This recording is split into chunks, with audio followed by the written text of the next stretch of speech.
क्रमांक 2 मधून जे भक्त आलेले आहेत त्या सर्वांना आषाढी एकादशीच्या शुभेच्छा माझ्याकडून, माझ्या पक्षाकडून, माझ्या कार्यकर्त्यांकडून. खरं तर दरवर्षी आम्ही इथे स्टॉल लावतो, तुळशी वाटप आणि फराळ आम्ही देत असतो. ह्या वर्षी दिलं आणि खूप मोठ्या संख्येने इथे भाविक येतात. काही जणांना पंढरपूरला जाता येत नाही, तर खरंच इथे आल्यानंतर असं वाटतं की पंढरपूरमध्ये आले. एवढं सुंदर असं विठ्ठल रखुमाईचं मंदिर आहे इथे. तर मला खूप प्राऊड फील होतं की मी ह्या प्रभागात नगरसेविका आहे, ज्या प्रभागात विठ्ठल मंदिराचं एवढं छान असं देऊळ आहे. आज मंत्री पण आले,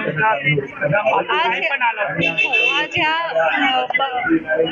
दर्शनाला आपल्या आमदार मनीषाताई चौधरी आल्या होत्या, त्याचप्रमाणे सिद्धेश कदम आले होते, उपमहापौर आलेले, सभागृह नेते आलेले, अनेक नगरसेवक आले होते. तर खूप चांगलं वाटतं की ती लोक पण इथे दर्शनाला येत आहेत आणि त्यांचं दर्शन घेत आहेत. सत्कार होणारच, कारण युतीचं सरकार आहे आणि युतीमध्ये आम्ही एकत्र आहोत. तर सत्कार येत असतात, कारण सकाळपासून संध्याकाळपर्यंत इथे येत असतात. आम्ही तुळशीचे रोप 5,000 दिले होते. त्याचप्रमाणे